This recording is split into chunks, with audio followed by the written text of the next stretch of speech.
Assalamualaikum warahmatullahi wabarakatuh. Di sini kami dari kelompok 4 akan menjelaskan materi mengenai maqasidul ahkam, daruriyat, hajiyat, dan juga tahsiniyat. Tapi sebelumnya kami akan memperkenalkan diri kami terlebih dahulu. Saya sendiri Iman Nawara dan nanti akan ada rekan saya yaitu Intan Aulia Rahma Rusdi. Baik, langsung saja kita akan membahas mengenai maqasidul ahkam. Baik, pembahasan pertama dari maqasidul ahkam yaitu mengenai pengertiannya. Maqasidul ahkam sendiri dapat dikorelasikan dengan maqasidul syariah, yaitu tujuan dari ditetapkannya suatu hukum berdasarkan Al-Quran dan Hadis yang bersifat mengikat serta telah diakui dan bersifat mengikat ini untuk seluruh umat Islam. Sedangkan maqasidul syariah sendiri berasal dari dua kata dalam bahasa Arab yaitu maqasid dan juga syariah. Maqasid berarti kesengajaan, dan dia juga berasal dari kata jamak yaitu maksud ataupun kosoda yang berarti menghendaki atau memaksudkan. Jadi maksud sendiri berarti sesuatu hal yang dimaksudkan, sedangkan syariah berarti jalan menuju mata air atau jalan menuju kehidupan. Dapat disimpulkan bahwa pengertian dari dua kata tersebut yaitu tujuan-tujuan syariat Islam yang terkandung dalam setiap aturannya. Aturan tersebut tercermin dalam Al-Quran dan juga hadis. Baik, penjelasan selanjutnya mengenai urgensi dari maqasidul ahkam. Imam Ghazali mengatakan bahwa maslahat adalah menarik manfaat atau menolak bahaya yang merupakan esensi dari syariat. Esensi dari syariat ini terbagi menjadi 5 asas, yaitu menjaga agama, jiwa, akal, nasab, dan juga harta manusia. Menurut beliau, segala hal yang mengandung dari 5 asas ini merupakan sebuah kemaslahatan, sedangkan yang bertentangan dengan asas-asas tersebut maka dinamakan sebagai mafsadat ataupun kerusakan. Jadi apabila ada sesuatu yang berkaitan dengan kemaslahatan dari menjaga jiwa, agama, akal, nasab, serta harta dari manusia merupakan kemaslahatan. Untuk pembahasan selanjutnya mengenai hal ini akan dijelaskan pada bab berikutnya. Selanjutnya, urgensi maqasidul syariah khususnya bagi mujtahid ataupun ahli hukum Islam menurut Muhammad Az-Zuhaili terbagi menjadi 5 poin. Yang pertama yaitu maqasidul syariah menjadi alat bantu bagi mereka para mujtahid untuk mengetahui hukum syariah baik yang bersifat universal maupun parsial dari dalil-dalil pokok dan juga dalil-dalil cabang, seperti itu. Kemudian yang kedua, maqasidul syariah dapat membantu mereka dalam memahami teks-teks syariah dan menginterpretasikannya dengan benar, khususnya dalam tataran implementasi teks ke dalam realitas. Kemudian yang ketiga, maqasidul syariah dalam membantu mereka dalam menentukan makna yang dimaksudkan dari dalam teks, khususnya pada lafadz yang memiliki makna lebih dari satu. Dan yang ketiga, maqasidul syariah juga dapat digunakan sebagai rujukan apabila tidak mendapati problematika atau kasus kontemporer yang tidak ditemukan ayat ataupun hadis yang berbicara mengenainya. Maka di sini mujtahid ataupun ahli hukum Islam dapat merujuk kepada maqasidul syariah dengan menetapkan hukum melalui ijma, qiyas, istihsan, dan lain sebagainya, dengan tetap memperhatikan nilai ruh agama dan juga tujuan serta pokok-pokok syariat. Dan yang terakhir, yang kelima, yaitu maqasidul syariah dapat membantu seseorang yang di sini seorang mujtahid, hakim ataupun ahli hukum Islam dalam melakukan tarjih dalam masalah hukum Islam ketika terjadi kontradiksi antar dalil, seperti itu, baik yang bersifat universal maupun parsial. Dengan kata lain, maqasidul syariah di sini sebagai salah satu metode tarjih ataupun kompromi ketika terjadi kontradiksi antar dalil. Pembahasan selanjutnya mengenai tujuan dari adanya hukum Islam. Dalam hal ini, Asy-Syatibi membagi tujuan dari adanya hukum Islam ini menjadi 2 bagian. Yang pertama dilihat dari sisi Allah selaku yang menetapkan syariat. Kemudian dilihat dari sisi manusia selaku yang dibebani oleh syariat. Dalam hal ini, yang pertama, tujuan yang pertama yang dilihat dari sisi Allah sebagai yang menetapkan sebuah hukum Islam. Dalam hal ini Allah menetapkan hukum Islam dengan tujuan agar manusia dapat melaksanakannya dan juga agar manusia dapat memahami apa yang telah ditetapkan oleh Allah. Kemudian yang kedua dilihat dari sisi manusia. Dalam hal ini tujuan diadakannya atau ditetapkannya hukum Islam agar manusia dapat mengambil hikmah atau esensi hikmah dari adanya syariat tersebut. Menurut Al-Ghazali, tujuan dari adanya hukum Islam ini adalah untuk merealisasikan tercapainya manfaat bagi seluruh umat manusia dan menghindarkan dari adanya kerusakan. Hal itu telah dicerminkan atau telah ditegaskan dalam Al-Quran dan juga Al-Hadis. Jadi dengan adanya tujuan ataupun adanya hukum Islam ini bertujuan agar mencapai kemaslahatan seperti itu. Selanjutnya pembahasan mengenai pembagian dari maqasidul ahkam. Berdasarkan pengaruhnya terhadap urusan umat ataupun dilihat atau ditinjau dari fungsi kemaslahatan bagi umat manusia, maqasidul ahkam dibagi menjadi 3 bagian ataupun 3 tingkatan. Yang pertama ada tingkatan daruriyat atau yang disebut juga sebagai kebutuhan primer. Yang kedua adanya tingkatan hajiyat atau kebutuhan sekunder, dan yang terakhir tahsiniyat ataupun dapat disebut juga sebagai kebutuhan tersier. Memasuki pembahasan tentang pembagian dari maqasidul ahkam yang pertama yaitu daruriyat. Daruriyat dalam bahasa Arab berasal dari kata ad-darar yang berarti sesuatu yang tanpa ada yang menahannya menurut Al-Jurjani. Menurut sebagian ulama ahli bahasa, makna darurat adalah kebutuhan yang sangat atau kebutuhan ataupun kesulitan yang berlebihan, yakni yang terkandung dalam kemaslahatan dalam syariat untuk menjaga 5 hal, yaitu menjaga agama, menjaga jiwa, menjaga harta benda, menjaga keturunan, dan juga menjaga akal. Kemudian karena kelima hal tersebut merupakan hal yang penting, maka kebutuhan daruriyat ini disebut juga sebagai kebutuhan primer. Maka apabila salah satu tidak terpenuhi, maka jiwa dan juga keselamatan dari manusia akan terancam. Kemudian pembahasan selanjutnya mengenai dasar hukum daruriyat. Untuk melihara 5 pokok yang telah saya sebutkan tadi dalam setiap syariat Islam yang diturunkan, maka jika diteliti dalam setiap ayat hukum akan ditemukan alasan pembentukannya yang tidak lain adalah berpatokan pada 5 hal tersebut. Seperti firman Allah Subhanahu wa taala dalam Al-Qur'an surah Al-Baqarah ayat 193 yang menjelaskan tentang kewajiban untuk berperang. A'udzu billahi minasyaitonir rajim. Bismillahirrahmanirrahim. Wa qatiluhum hatta la takuna fitnatun wa yakuna ad-dinu lillah. Fa in tahu fala udwana illa 'alal zalimin. Yang artinya, dan perangilah mereka itu sampai tidak ada lagi fitnah dan agama hanya bagi Allah semata. Jika mereka berhenti, maka tidak ada lagi permusuhan kecuali terhadap orang-orang yang zalim.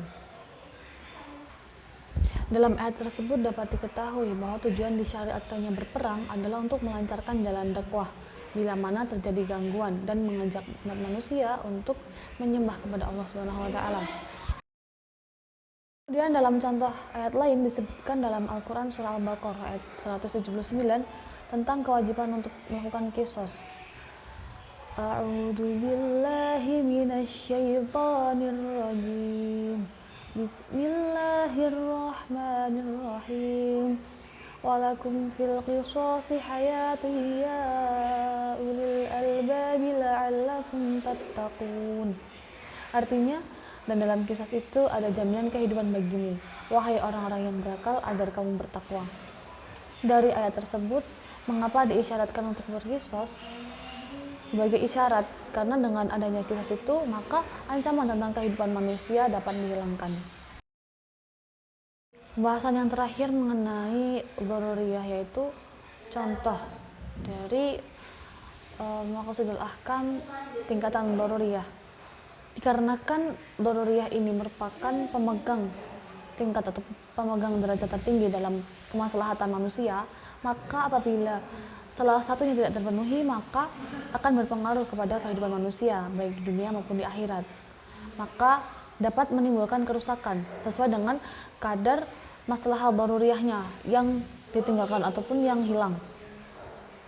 Di sini yang termasuk ke dalam contoh Maqasidul Ahkam tingkatan daruriyah yang pertama yaitu memelihara agama. Di sini yang dimaksudkan yaitu memelihara dan melaksanakan kewajiban keagamaan yang telah disyariatkan yang masuk ke dalam tingkatan primer, yaitu seperti melaksanakan sholat 5 waktu.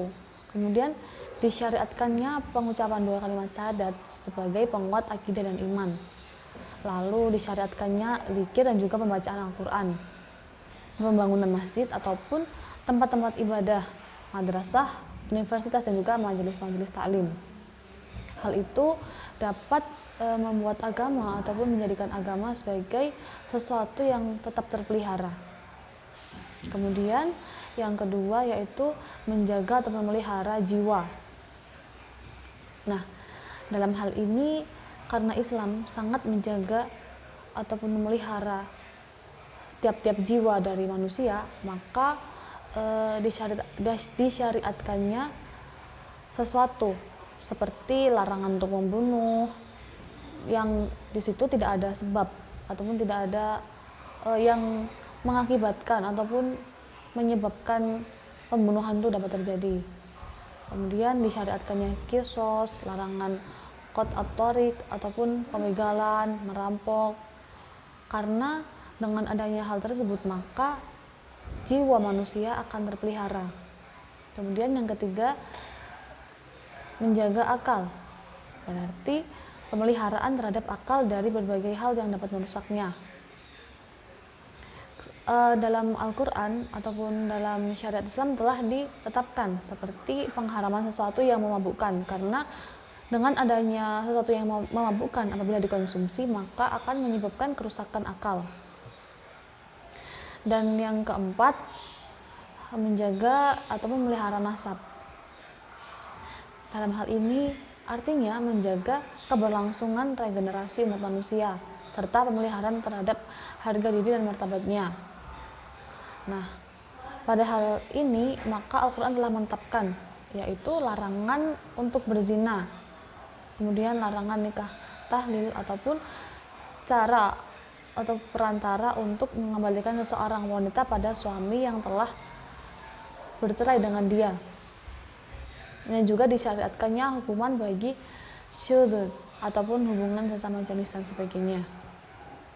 Dalam menjaga keturunan ini maka disyariatkanlah juga seperti syariat tentang nikah dan larangan berzina seperti yang telah saya sebutkan tadi. Maka jika hal ini diabaikan maka eksistensi keturunan dari manusia akan terancam. Kemudian yang terakhir tentang memelihara harta. Nah, di sini dalam hukum Islam ada tata cara kepemilikan harta dan larangan mengambil harta orang lain yang bukan miliknya. Apabila aturan ini dilanggar maka berakibat terhadap terancamnya eksistensi harta yang dimiliki oleh manusia. Karena dengan adanya harta ini juga maka disyariatkannya ataupun ditetapkannya rukun Islam yang selanjutnya yaitu mengenai zakat.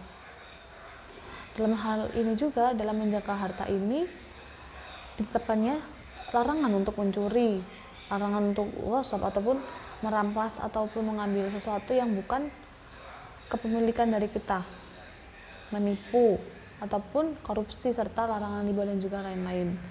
Maka dengan adanya larangan-larangan tersebut maka pemeliharaan terhadap 5 hal dapat dilakukan dan juga dapat dilaksanakan dengan baik, maka akan menimbulkan atau akan memunculkan maslahat dalam kehidupan manusia baik di dunia dan maupun di akhirat.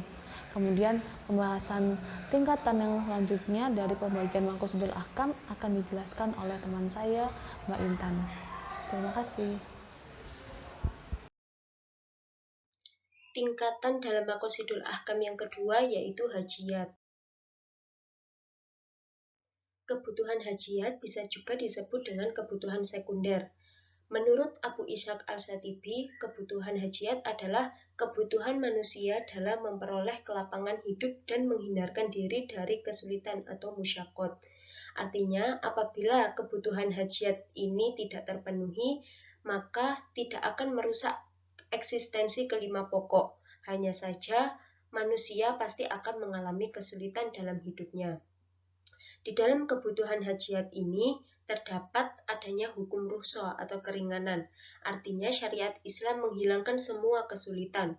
Tujuannya adalah supaya umat muslim dalam melaksanakan syariat Islam tidak akan mengalami kesulitan. Selanjutnya di dalam Quran surat Al-Maidah ayat 6 dijelaskan satu rukhsah yang termasuk dalam kebutuhan hajiat, yaitu apabila kamu mengalami sakit atau dalam perjalanan atau kembali dari tempat buang air kecil atau menyentuh perempuan lalu tidak memperoleh air, maka diperbolehkan untuk bertayamum dengan debu yang baik. Artinya di dalam surat ini sudah dijelaskan bahwa tayamum tersebut termasuk rukhsah dan juga termasuk ke dalam kebutuhan hajiat. Apabila seorang muslim yang kesulitan mendapatkan air untuk bersuci dan orang muslim tersebut tidak ingin atau tidak memenuhi kebutuhan hajiat, maka orang muslim tersebut akan mengalami kesulitan meskipun tidak sampai mengancam eksistensi kemaslahatan hidupnya.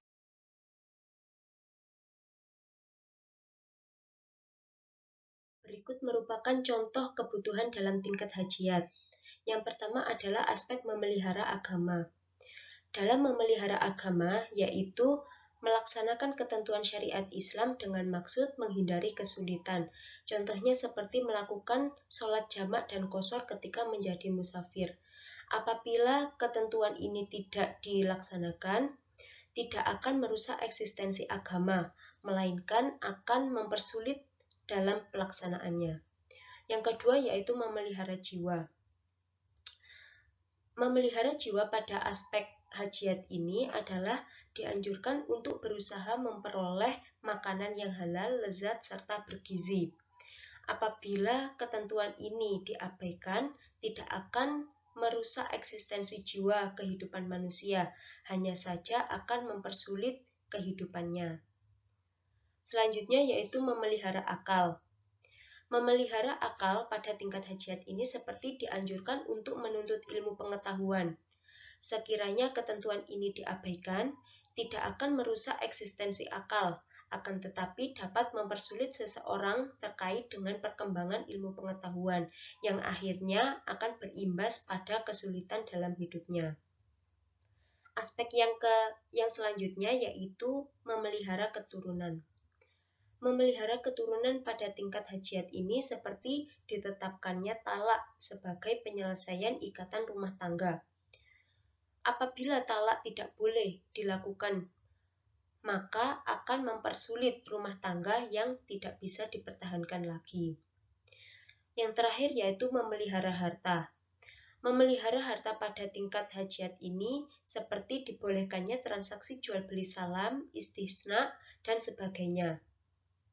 Apabila ketentuan tersebut diabaikan, tidak akan mengancam eksistensi harta, namun akan menimbulkan kesulitan bagi pemiliknya untuk melakukan pengembangan harta yang dimiliki. Tingkat kebutuhan yang ketiga yaitu tahsiniyat. Kebutuhan tahsiniyat bisa disebut dengan kebutuhan tersier. Menurut Al-Shatibi, tahsiyat adalah hal-hal yang merupakan kepatutan menurut adat istiadat, menghindarkan hal-hal yang tidak enak dipandang mata, dan berhias dengan keindahan yang sesuai dengan tuntutan moral dan akhlak. Artinya, apabila tingkatan kebutuhan tahsiniyat ini tidak terpenuhi, itu tidak akan mengancam eksistensi salah satu dari 5 pokok. Dan juga tidak pula menimbulkan kesulitan, hanya saja akan mengurangi kepantasan di kacamata adat istiadat atau moral dan akhlak. Selanjutnya yaitu contoh kebutuhan dalam tingkat tahsiniyat. Yang pertama adalah aspek memelihara agama. Contohnya seperti menutup aurat, baik dilakukan pada waktu sholat ataupun di luar sholat, dan juga membersihkan badan, pakaian, dan tempat. Kegiatan ini berkaitan erat dengan akhlak terpuji. Apabila kegiatan ini tidak terpenuhi karena tidak memungkinkan, maka tidak akan merusak atau mengancam eksistensi agama. Namun bukan berarti tingkat tahsiniyat ini perlu diabaikan atau dianggap tidak perlu. Karena tingkat tahsiniyat akan menguatkan daruriyat dan juga hajiat. Selanjutnya adalah memelihara jiwa. Memelihara jiwa pada tingkat tahsiniyat ini seperti ditetapkannya tata cara makan dan minum.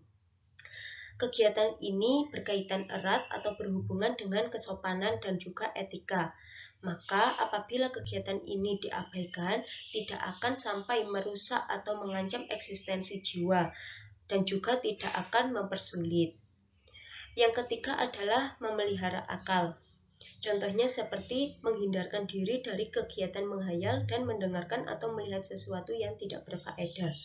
Apabila ketentuan ini diabaikan, tidak akan merusak atau mengancam eksistensi akal dan juga tidak akan mempersulitnya. Selanjutnya yaitu memelihara keturunan.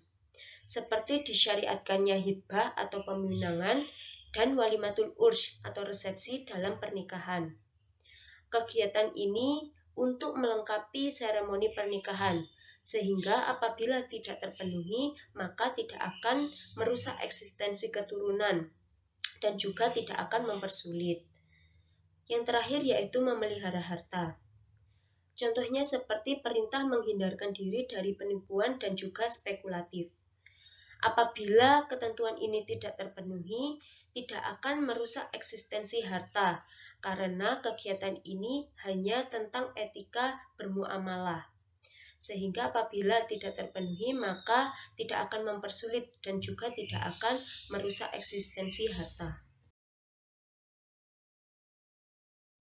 Yang terakhir yaitu hubungan antara daruriyat, hajiat, dan juga tahsiniyat. Al-daruriyat adalah dasar bagi al-hajiat dan juga al-tahsiniyat, sehingga kerusakan al-daruriyat akan menyebabkan kerusakan seluruh al-hajiat dan juga al-tahsiniyat. Sedangkan kerusakan al-hajiat dan juga kerusakan al-tahsiniyat tidak akan menyebabkan kerusakan al-daruriyat.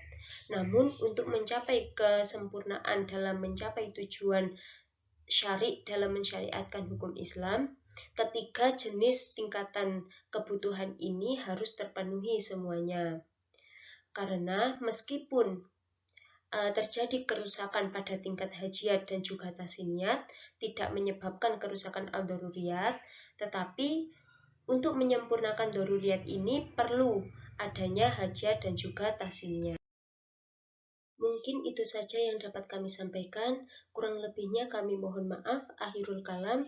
Wassalamualaikum warahmatullahi wabarakatuh.